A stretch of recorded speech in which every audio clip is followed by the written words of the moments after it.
హైదరాబాద్లోని పరేడ్ గ్రౌండ్స్లో జరిగిన మోడీ అత్యంత కీలకమైన వ్యాఖ్యలు అయితే చేశారో అదే సమయంలో నిన్న తెలంగాణలోని అనేక శంకుస్థాపనలు చేసిన క్రమంలో రేవంత్తో నిన్న మాట్లాడారు.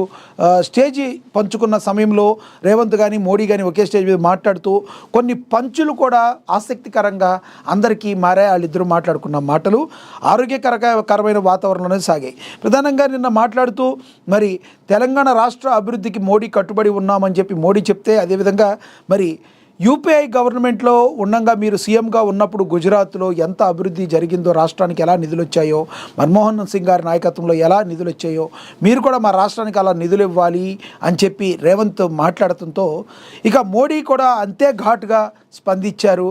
మరి నేను ఇవ్వడానికి రెడీలో ఉన్నాను, ఆల్రెడీ వందే భారత్ లాంటివి కానీ ఎన్నో చేశాము ఇక్కడ తెలంగాణకి, మీరు చెప్పినట్టే చేస్తే మరి గుజరాత్లో నేను ఇచ్చి ఏదైతే ఆ రోజుల్లో మాకు వచ్చినట్టు వస్తే మీకు సగమే వస్తాయి నిధులు అని చెప్పి చమత్కరించడం కూడా జరిగింది.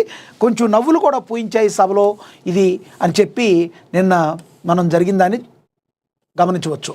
ఇక బెంగాల్లో గెలిచాం, తెలంగాణలో అధికారంలోకి వస్తాం, కాంగ్రెస్ ఎక్కడుంటే అక్కడే అవినీతి ఉంటుంది, పశ్చిమాసియా యుద్ధ ప్రభావం దేశంపై తీవ్రంగా ఉందని, ఎవరు కూడా బంగారం కొనమాకండి, మహిళలు శపథం చేయండి, డీజిల్ పెట్రోల్ వినియోగం తగ్గించండి, ఆఫీసులు వర్క్ ఫ్రమ్ చేయండి, భారీ బహిరంగ సభలో ప్రధాని నరేంద్ర మోడీ పిలుపునివ్వడం అయితే జరిగింది. బెంగాల్లో తొలిసారిగా బీజేపీ గెలిచిందని, తెలంగాణలోనూ అధికారంలోకి వస్తామని ప్రధానమంత్రి నరేంద్ర మోడీ ధీమా వ్యక్తం చేశారు. తెలంగాణ రాష్ట్ర పర్యటన సందర్భంగా రాష్ట్ర బీజేపీ సికింద్రాబాద్ పరేడ్ గ్రౌండ్లో ఏర్పాటు చేసిన బహిరంగ సభలో ప్రధానమంత్రి మాట్లాడారు. దేశమంతా బీజేపీ పాలన కొనసాగుతుందని, తెలంగాణ ప్రజలు కూడా అందుకు సిద్ధం అయ్యారన్నారు. ప్రజాస్వామ్యంలో ఎన్నికలప్పుడు రాజకీయ పార్టీలకు గెలుపోవటములు సహజమని, అయితే బెంగాల్లో బీజేపీ గెలుపుపై దేశవ్యాప్తంగా విస్తృతంగా చర్చ జరుగుతుందన్నారు. పశ్చిమ బెంగాల్లో ఓడిపోయింది రాజకీయ పార్టీ కాదని, రాజ్యాంగ వ్యతిరేక శక్తులని ఆయన పేర్కొన్నారు. నోట్ దిస్ పాయింట్, అది ఒక రాజకీయ పార్టీ కాదు, ఇది చాలా పెద్ద వర్డ్ కాబట్టి ఇది అక్కడ రాజకీయ పార్టీ ఓడిపోలేదు, ఇది రాజకీయ శక్తి ఓడిపోయిందని అయితే చెప్పారు. పశ్చిమ బెంగాల్లో రాజకీయ పార్టీకి రాజ్యాంగ వ్యతిరేక శక్తి ఓడిపోయిందన్నారు. పశ్చిమ బెంగాల్లో అవినీతి కుటుంబ పార్టీలను ప్రజలు ఓడించారని తెలిపారు. మొన్నటి అసెంబ్లీ ఎన్నికల్లో అస్సాంలోనూ విజయం సాధించామని, పుదుచ్చేరిలోనూ ఎన్డీఏ ప్రభుత్వం ఏర్పాటైందని గుర్తు చేశారు. కాంగ్రెస్ ఎక్కడా కూడా అధికారంలో ఉంటే అక్కడ అవినీతి రాజ్యమేరుతుందని ప్రధాని మోడీ విమర్శించారు.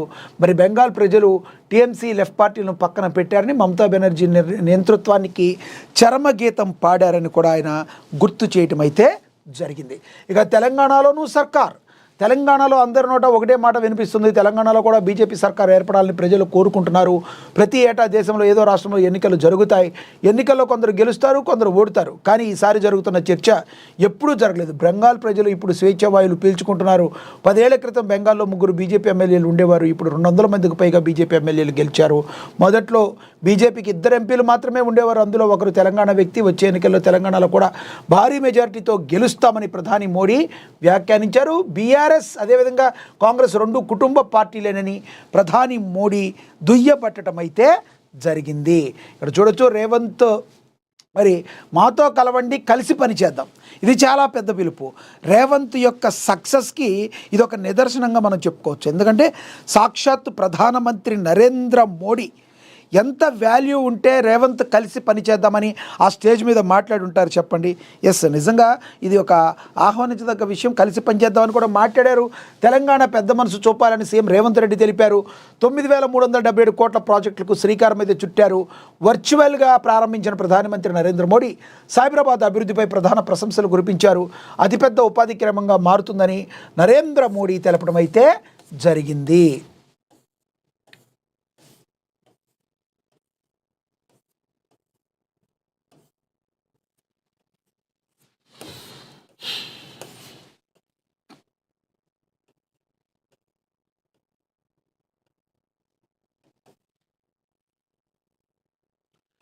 సో ఈ రకంగా మాతో కలవండి, కలిసి పనిచేద్దాం సీఎం రేవంత్కు పిలుపునిచ్చారు.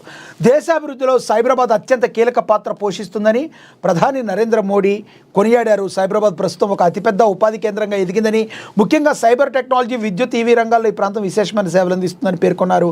అనేక భారీ ప్రాజెక్టులు ఇక్కడ పురుడు పోసుకోవడం గర్వకారణమని, ఇది దేశ పురోగతికి బాటలు వేస్తాయని ప్రధాని ఆశాభావం వ్యక్తం చేశారు.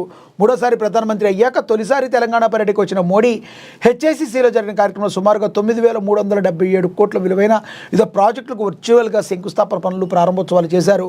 వరంగల్లో ప్రారంభించిన పిఎం మిత్ర ఎస్సైట్ల పార్కు దేశీయ జౌళి రంగంలో విప్లవాత్మక మార్పులు తీసుకొస్తుందని, దీని ద్వారా భారీ స్థాయిలో ఉద్యోగ అవకాశాలు లభిస్తాయని ఆయన తెలియజేయడం అయితే జరిగింది. ఇలా ప్రజాస్వామ్యంలో గెలుపడం అలాగని బీజేపీయేతర పార్టీలు అధికారంలో ఉన్న రాష్ట్రాల పట్ల కేంద్రం ఏమాత్రం వివక్ష చూపడం లేదని మోడీ పేర్కొన్నారు, పునరుద్ఘాటించారు ఈ విషయాన్ని. రాష్ట్రాలన్నీ సమగ్రాభివృద్ధి చెందిన దేశం అభివృద్ధి పదంలో దూసుకుపోతుందన్నారు. తెలంగాణలో కంటే ఎక్కువ నిధులు కేంద్రం ఇస్తుందన్నారు. అన్ని రంగాలు అన్ని ప్రాంతాలు సమప్రాతినిధ్యం కల్పించాలనేది తమ ప్రభుత్వ లక్ష్యమన్నారు. పార్టీలు ఎన్నికలు గెలుపోవటంను పట్టించుకోకుండా ప్రజాహితమే పరమావధిగా పనిచేస్తున్నామన్నారు. ప్రస్తుత పరిస్థితులు దేశంలో ఇంధన సంక్షోభం ఉందని, అయినప్పటికీ ప్రజలపై భారం వేయకుండా కేంద్రం ముందుకు వెళుతుందని మరి చెప్పటం అయితే జరిగింది. మరి దీనిలో భాగంగా ప్రధాని మోడీ ఆసక్తికర వ్యాఖ్యలు చేశారు. ఎటువంటి పరిస్థితుల్లో మేము తెలంగాణకి చాలా మంచి చేద్దాం అనుకుంటున్నాం, మీరు గుజరాత్లో అప్పుడు ఏదైతే యూపీఐ ప్రభుత్వం ఇచ్చిందో అలా నిధులు చేయాలి అంటే ఇప్పుడు మేము ఇచ్చే నిధుల్లో సగం నిధులే మీకు వస్తాయని చెప్పి ఆయన చమత్కరించడం జరిగింది. దానికి రేవంత్ రెడ్డి కూడా ఒక రకంగా అవాక్కయ్యారు. మరి అక్కడ నవ్వులు పూయటం అయితే జరిగింది. అక్కడ ఉన్న కేంద్ర మంత్రి బండి సంజయ్ కూడా మరి నవ్వటం జరిగింది. అలాగే మాతో కలిసి పనిచేయాలని ప్రధాని నరేంద్ర మోడీ ఎప్పుడైతే పిలిచారో రేవంత్ రెడ్డికి ఓపెన్ ఆఫర్ ఎక్కడైతే ఇచ్చారో అనేక రకాలుగా చాలామంది మాట్లాడుకుంటున్నమాట. ఏదేమైనటికీ రేవంత్ రెడ్డి యొక్క ముఖ్యమంత్రిగా ఆయన యొక్క తీసుకున్న నిర్ణయాలు, రాష్ట్రం అభివృద్ధి పదంలో వెళ్తున్న ఇదంతా కూడా చూసి నరేంద్ర మోడీ లాంటి వ్యక్తి కూడా రేవంత్ రెడ్డిని కలిసి పనిచేద్దామంటే రేవంత్ రెడ్డి స్టామినా ఇది అని చెప్పి రేవంత్ అభిమానులు కావచ్చు అందరూ కూడా అనుకుంటున్న పరిస్థితిని మనం గమనించవచ్చు. ఇక అదేవిధంగా చూసుకుంటే విజయ్ పట్టాభిషేకంలో స్పెషల్ అట్రాక్షన్గా త్రిష ప్రమాణ స్వీకారం వేళ ఆకట్టుకున్న అందాల తార, తమిళనాడు రాజకీయ చరిత్రలో నూతన శకానికి నాంది పలికిన తలపతి విజయ్ ప్రమాణ స్వీకారోత్సవంలో వెండితెర ధ్రువతార త్రిష ప్రత్యేక ఆకర్షణగా నిలిచారు. చెన్నైలోని జవహర్లాల్ నెహ్రూ స్టేడియం రాజకీయ ఉద్దండులు అశేష జనవాహినితో కిక్కిరిసిపోయినప్పటికీ అందరి కళ్ళు ఒక్కసారిగా త్రిషపైనే పడ్డాయి. విజయ్తో అనేక బ్లాక్ బస్టర్ చిత్రాల్లో నటించి వెండితెరపై విజయవంతమైన జోడీగా పేరు తెచ్చుకున్న ఆమె తమ ప్రాణ స్నేహితుడు ముఖ్యమంత్రిగా బాధ్యతలు చేపడుతున్న ఈ చారిత్రాత్మక ఘట్టాన్ని కళ్ళారా వీక్షించేందుకైతే ఆమె తరలి రావడం అయితే జరిగింది. అయితే త్రిషని మరి ఏదో ఆమెకి ఏదో ఒక ఎమ్మెల్యే పదవి ఇచ్చేస్తారని రకరకాల ఊహాగానాలు వచ్చాయి. ఇవన్నీ కేవలం ఊహాగానాలు మాత్రమే. కానీ ఒక ఫ్రెండ్లీ అట్మాస్ఫియర్లో ఆమె అక్కడికి రావడంతో అందరి కళ్ళు అయితే త్రిష మీద పడిన మాట వాస్తవం అని అందరం తెలుసుకోవాలని చెప్పి ప్రచురించడం అయితే జరిగింది. ఇక తదుపరి చూద్దాం. రాష్ట్రానికి సహకరించండి ప్రధాని మోడీకి టీపీసీసీ చీఫ్ మహేష్ కుమార్ గౌడ్ లేఖ రాశారు. రాష్ట్రానికి సహకరించాలని చెప్పి మరి టీపీసీసీ చీఫ్ చెప్పడం అయితే జరిగింది. ప్రధాని మోడీకి టీపీసీ అధ్యక్షుడు మహేష్ కుమార్ గౌడ్ బహిరంగ లేఖ రాశారు. రాష్ట్రానికి సహకరించాలని బహిరంగ లేఖలో 8 అంశాలను ప్రస్తావించారు. హైదరాబాద్ మెట్రో రైలు విస్తరణకు ఆమోదం, మూసీ పునరుజ్జీవానికి అనుమతులు, రీజనల్ రింగ్ రోడ్డు దక్షిణ భాగ నిర్మాణానికి అనుమతులు ఇవ్వాలని ఈ లేఖలో మరి టీపీసీసీ చీఫ్ మహేష్ కుమార్ గౌడ్ పేర్కొనడం అయితే జరిగిందని ప్రచురించారు. ఇక 12న కేసీఆర్ కీలక భేటీ ముఖ్య నేతలతో సమావేశం కానున్నారట. ఇక ఈ జూన్ 12 ఏదైతే ఉందో దాన్న కేసీఆర్ కీలక భేటీ గారున్నారు. 12న ఎర్రవల్లిలో ఈ నెల 12వ తేదీన ఎర్రవల్లిలో కేసీఆర్ నివాసంలో బీఆర్ఎస్ కీలక నేతల సమావేశం జరగనుంది. బీఆర్ఎస్ అధినేత కేసీఆర్ అధ్యక్షతన పార్టీ సమావేశం కానున్నారు. సమావేశంలో కేటీఆర్ పార్టీ ప్రధాన కార్యదర్శి, శాసనసభ మండలి ఉపనాయకులు పాల్గొనున్నారు. సమావేశంలో పార్టీ సంస్థాగత నిర్మాణం, సభ్యత్వాల నమోదుపై కూడా చర్చించే అవకాశం అయితే చాలా స్పష్టంగా కనబడుతుంది. మరి కీలక భేటీలో పార్టీ ఏంటి, ఎటువంటి పరిస్థితుల్లో పార్టీ ఉంది, పార్టీని ఏ రకంగా నిలబెట్టాలి, ఎందుకంటే బీఆర్ఎస్ ఎన్నడూ లేనంతగా చాలా వీక్గా ఇప్పుడు తెలంగాణ రాజకీయాల్లో కనబడుతుంది.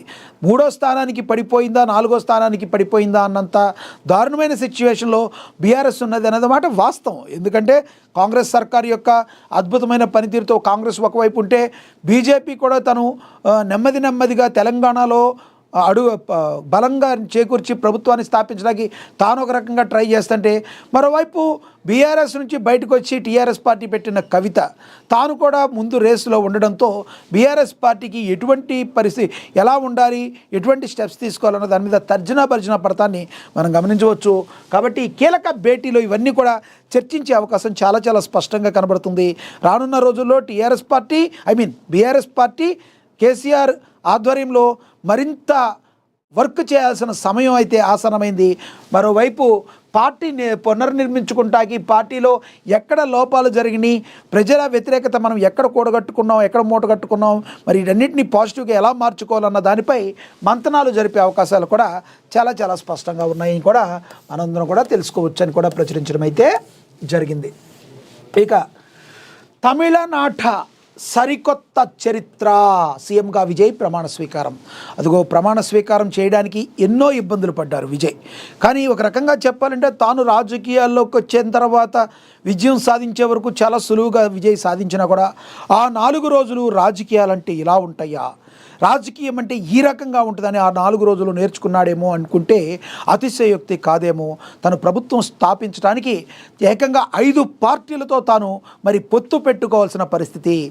సింగిల్గా పోటీ చేసినప్పటికీ కూడా ప్రజలు మరి తాను సింగిల్గా ప్రభుత్వాన్ని ఫామ్ చేసేంత ఇవ్వపోయేటప్పటికీ కేవలం 10 సీట్ల నుంచి 11